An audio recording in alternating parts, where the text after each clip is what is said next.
The Washington Post and many other outlets reported that at least 31 people were killed Sunday morning in southern Gaza, according to Strip's health ministry, when Israeli troops opened fire on crowds making their way to collect aid.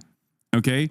The Israeli government's initial response to this was, no, that didn't happen.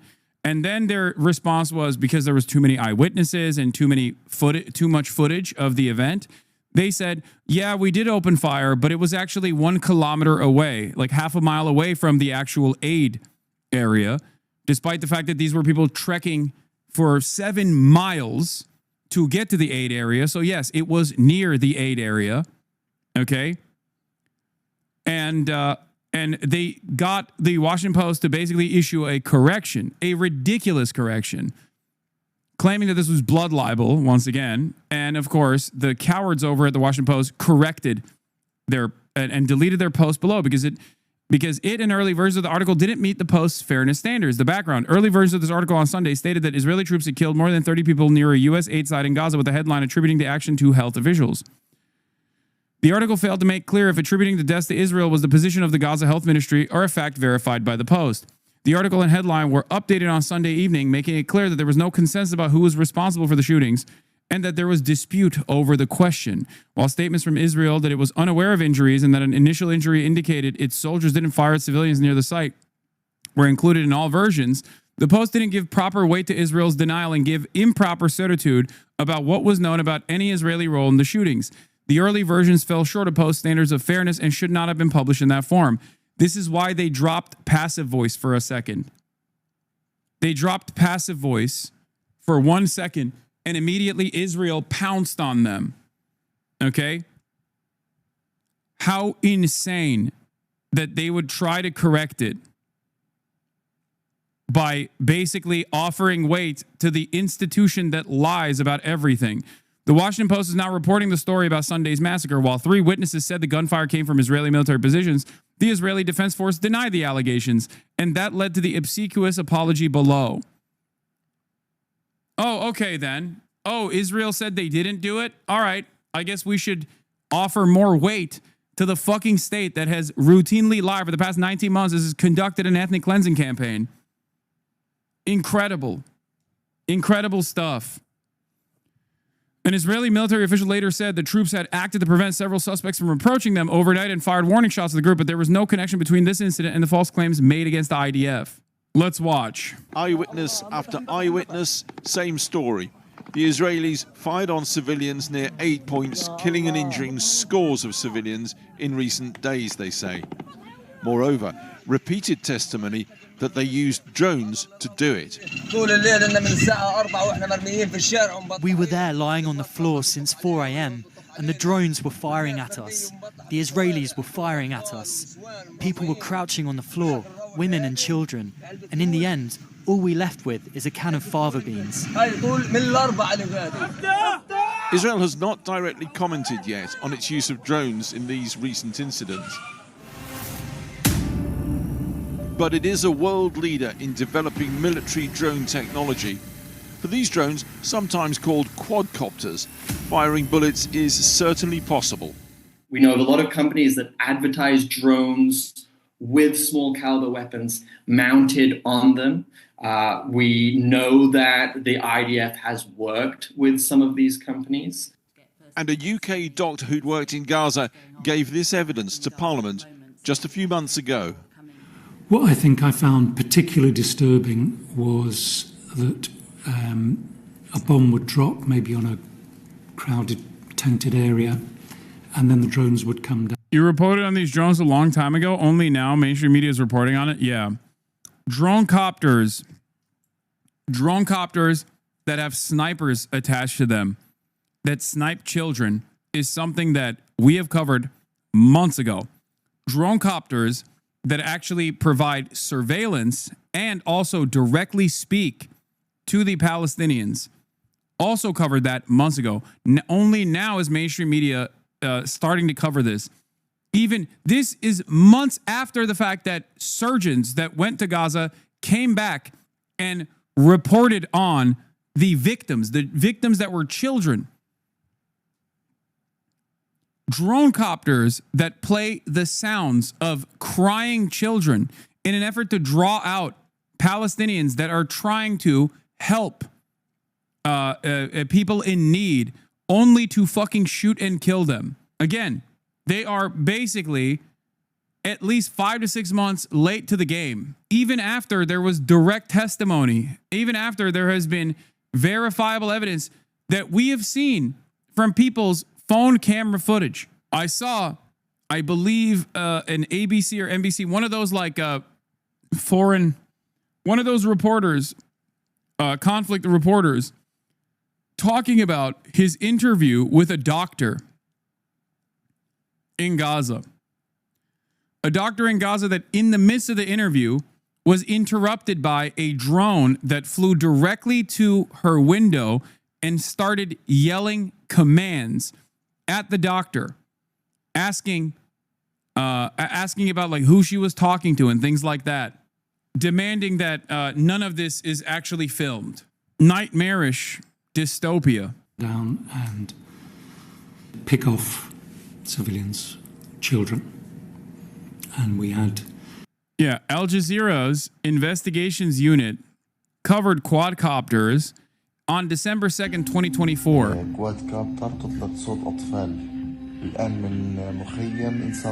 Palestinians in Gaza say Israel's been using small quadcopter drones equipped with loudspeakers to lure them out of their homes and then shoot them.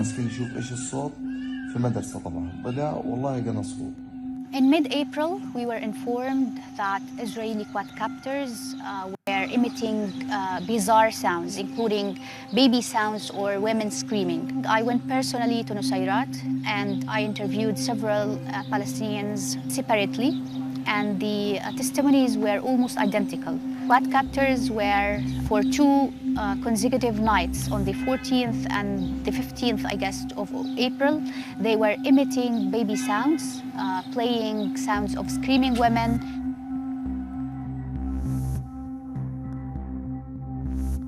The quadcopters apparently played these sounds only to lure citizens out of their homes and to find someone to shoot. And this was confirmed by actually the reports that we followed up on at hospitals.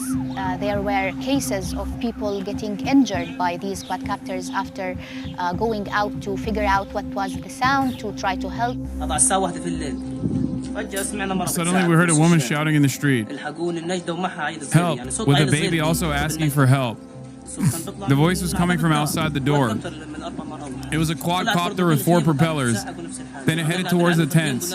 We called my cousin. Don't fall for it. It's just the sound system. Abu Anas al-Shurur from this area was shot in the head.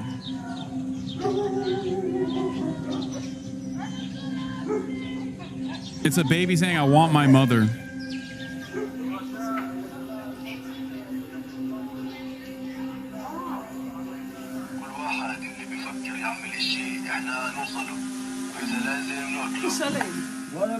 This is the other thing. Like they will use these drones to basically broadcast to, yeah, there it is, with weapons. This is from Elbit Systems itself, by the way. They can be equipped with weapons. They can be equipped with sniper rifles. This has been known for months. Okay, remember, the initial reporting on this came in the month of April in 2024. Only a couple months into Israel's genocide. Verification from Al Jazeera came in December. Israeli sniper drones used in aid attacks. Gaza witnesses claim. Description after description. This is not, an occasional thing. This was day after day after day. Israel said that's a lie. We don't target civilians. And then there's a psychological dimension too. Listen to this sound. An Israeli drone by night over Gaza. The blaring sound of a screaming baby.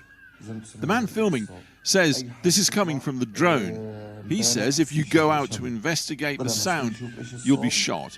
It's happened, he says. Israel claims it would never do anything so unethical as this. That's so funny. Yeah, no, definitely, dude. Israel would never do this thing that Israel definitely is doing, that we have video footage of.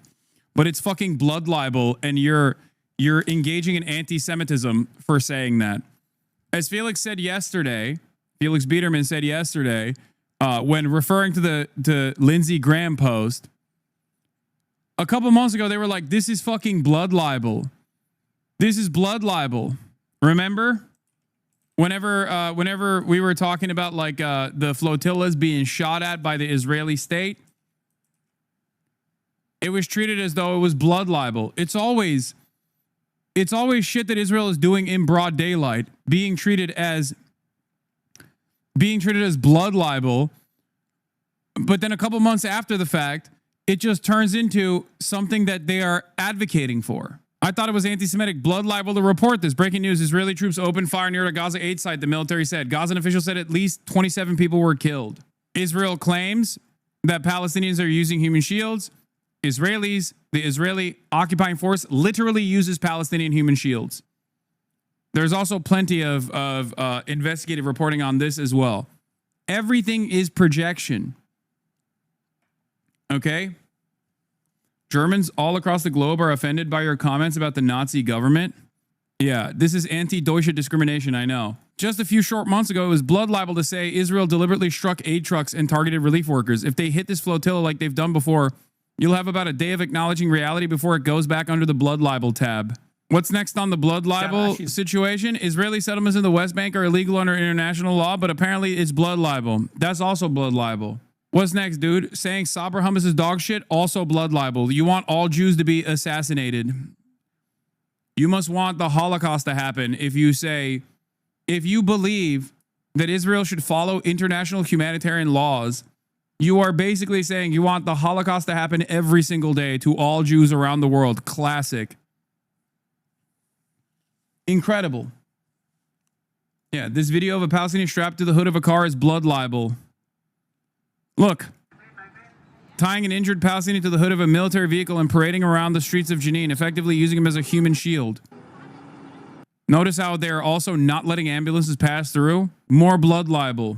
Every single thing that I've said about Israel and Israeli military doctrine, Israeli military practice, to the onlookers, to people who are not knowledgeable about the ways in which Israel conducts itself in its ethnic cleansing campaign, at first comes across like insane shit.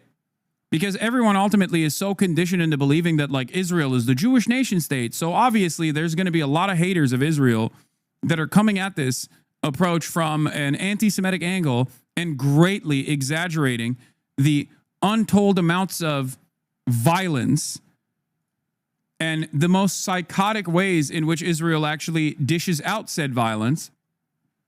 Okay? It's probably anti-Semitic. Even I myself have found at moments, even I have thought, yeah, this is probably not real. This seems like too insane to be real. Perhaps it's someone who made up like it comes across like it's something that was made up by an anti-Semitic person. That's how insane Israel's military conduct is. Because it is an exterminationist force. It is purely fascist.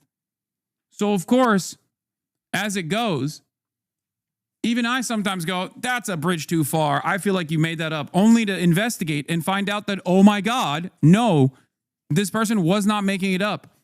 It's actually very real.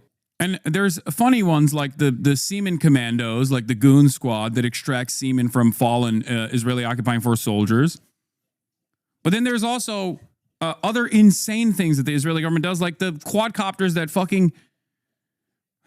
that play the sound of crying babies to lure out Palestinians that are trying to help, only to fucking assassinate them. I don't understand how any singular person that is a self-respecting individual in the Western media would still cover whatever the fuck Israel is saying and take their word as worth anything. They have so consistently lied about every single thing that they're doing and so consistently projected all of the awful shit that they do to the Hamas organization, to the Palestinians in general, that no one who is a adult with a functioning brain should ever take what the Israeli officials are saying seriously. They've lost that privilege. Like, all states lie, for sure. It's not unique to the Israeli state. All states lie. But what we're seeing from Israel is just like so glaringly obvious. Like, they lie in the worst ways possible, in the most like irredeemable ways possible. But yeah, Mohammed Shahada says, what would it take for mainstream media to cover Israel's systematic use of Palestinians as human shields and baits? Does the IDF need to put out a cartoonishly giant sign that reads human shield on top of this man's head? 36 hours later, zero mention of this incident in U.S. media or EU media. This is a Palestinian that was dressed up in IDF combat fatigues and being lured around by rope as bait. God, you're such a fucking simp pussy. Okay, good one.